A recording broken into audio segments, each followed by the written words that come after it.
आणि आता थेट जाणार आहोत घटनास्थळावर, जिथे आमचे प्रतिनिधी लक्ष्मण घाटोळ आपल्याला अधिक माहिती देतील। लक्ष्मण, प्राजक्ता, ज्या घटनास्थळावरती हा अपघात झालेला आहे त्या अपघात स्थळावरती मी आता आहे आणि हा अपघात आतापर्यंत या अपघातामध्ये 13 लोकांचा मृत्यू झाल्याचा आकडा जो आहे तो समोर आलेला आहे आणि 10हून अधिक लोक जे आहे ते जखमी आहेत। त्यापैकी 5 ते 7 लोकांची प्रकृती ही चिंताजनक असल्याचं वैद्यकीय सूत्रांनी सांगितलेलं आहे। आता हा सगळा अपघात घडल्यानंतर अनेक मदतीचं कार्य जे आहे ते स्थानिक पातळीवर करण्यात आलं। आपण ज्या ठिकाणी हा अपघात घडला त्या ठिकाणी उभे आहोत आणि हा अपघात नेमका कसा घडला हे थोडक्यात समजून घेणार आहोत।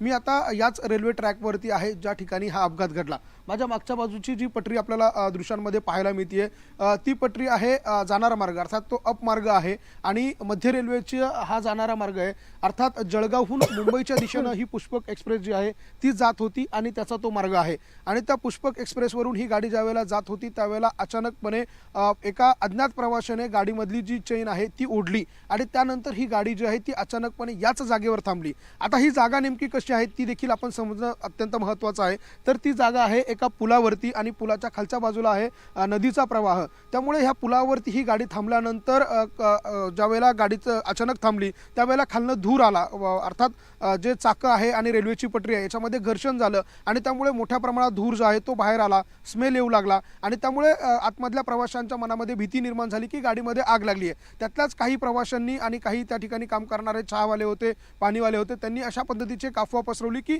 गाडीमध्ये आग लागते आणि उड्या मारल्या पाहिजे आणि त्यानंतर गाडीमध्ये बसलेल्या अनेक प्रवाशांनी या ट्रॅकवरती, अर्थात हा जो जाणारा मार्ग आहे मुंबईहून दिल्लीच्या दिशेने जो जाणारा मार्ग आहे त्या ट्रॅकवरती उड्या मारल्या, कारण मागच्या बाजूला उड्या मारण्यासाठी जागा नव्हती, कारण तिकडे डायरेक्ट नदी आणि पूल आहे त्यामुळे तिकडे उड्या मारण्यासाठी जागा नव्हती। त्यामुळे या पटरीच्या दिशेने उड्या मारल्या आणि या पटरीवरती येऊन हे सगळे लोक थांबले आणि पटरीवर उड्या मारल्यानंतर काही लोक जखमी झाले आणि त्या जखमींना बघण्यासाठी ट्रेनमधले आणखी काही लोक जे आहे ते या पटरीवरती पुन्हा एकदा उतरले। मात्र त्याच वेळेला घडलं असं की ज्या वेळेला पुष्पक एक्सप्रेस त्या बाजूला उभी होती त्याच वेळेला दुसऱ्या बाजूने, अर्थात माझ्या मागच्या बाजूला हा एक येणारा मार्ग आहे, त्या बाजूने कर्नाटक एक्सप्रेस जी आहे ती या दुसऱ्या मार्गावर येत होती आणि अतिशय ब्लाइंड असा प्रकारचा हा स्पॉट आहे। समोर जोपर्यंत 50 मीटरपर्यंत गाडी येत नाही तोपर्यंत समोरून गाडी आलेली आहे असा अंदाज देखील येत नाही, त्यामुळे अतिशय ब्लाइंड अशा प्रकारचा स्पॉट होता। आणि मी ज्या पटरीवरती आता उभा आहे त्याच पटरीवरती हे सगळे लोक जे आहे ते होते। काहींनी उड्या मारून जे जखमी झालेले होते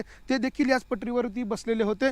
तर जखमी असलेल्या लोकांची विचारपूस करण्यासाठी इतर ट्रेनमधले उतरलेले लोक जे होते ते देखील याच पटरीवरती होते। त्यामुळे एका जागेवरती अतिशय निमुळती अशा प्रकारची जागा आहे, साधारणतः 10 फुटाचा एक गॅप असेल आणि त्यात देखील एक ट्रेन जी आहे ती मध्ये उभी होती आणि त्यामुळे दोन्ही बाजूला केवळ 2-2 फुटाचं अंतर जे ते या लोकांना उभं राहण्यासाठी होतं। मात्र अशाच ज्या वेळेला ट्रेन आली त्यावेळेला मात्र या दोघाही लोकांना कुठेही पळण्यासाठी जागा नव्हती, कारण तिकडे पुष्पक एक्सप्रेस होती तर दुसरीकडे अशा पद्धतीची ही नदी जी आहे, हा नाला जो आहे तो होता। त्यामुळे जर आपल्याला पळायचं असेल तर नाल्यात उड्या मारायच्या होत्या आणि ज्यांना पळता आलं नाही ते मात्र ट्रेन खाली सापडले। काही लोकांनी आपला जीव वाचवण्यासाठी या नाल्यामध्ये उड्या घेतल्या, त्यामध्ये कुणाचा हात मोडला, कुणाचा पाय मोडला, तर काही लोक जे आहे ते याच पटरीवरती अडकून पडले आणि त्यामुळे त्यांना पळता आलं नाही आणि त्यामुळे या दोन्ही पटऱ्यांच्या मध्ये जे लोक अडकले त्यांचा मात्र यामध्ये दुर्दैवानं मृत्यू झाला। कुणाचं शरीर जे आहे ते धडा वेगळं झालं, कुणाचा मान धडा शरीरा वेगळी झाली, कुणाचा हात तुटला, कुणाचा पाय तुटला,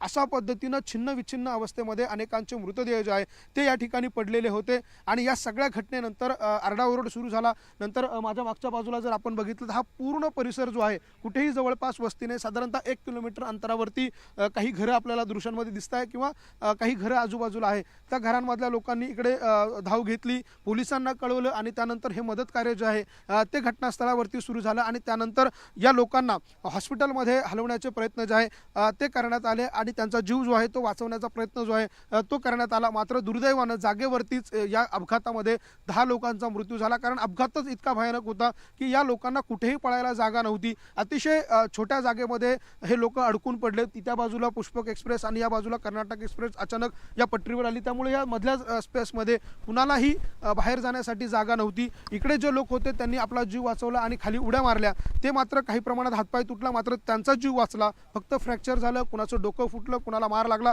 ते वाचले। मात्र ह्या दोन्ही ट्रेनच्या मध्ये जे लोक अडकले ते मात्र वाचू शकले शकले नाही. त्यांच्यातल्या 10 लोकांचा यामध्ये दुर्दैवानं मृत्यू झाला आणि 15 ते 20 लोक जे आहे ते अद्यापही जखमी आहे आणि जखमी रुग्णांवर या जळगावमधल्या पाचोऱ्यामध्ये काही खाजगी हॉस्पिटल आहेत त्या ठिकाणी उपचार केले जात आहेत, तर काही रुग्णांवरती जळगावच्या सरकारी इस्पितळामध्ये उपचार केले जात आहे. आणि या सगळ्यामध्ये एक महत्त्वाचं म्हणजे जे जखमी होते त्यांना वेळीच मदत मिळाली.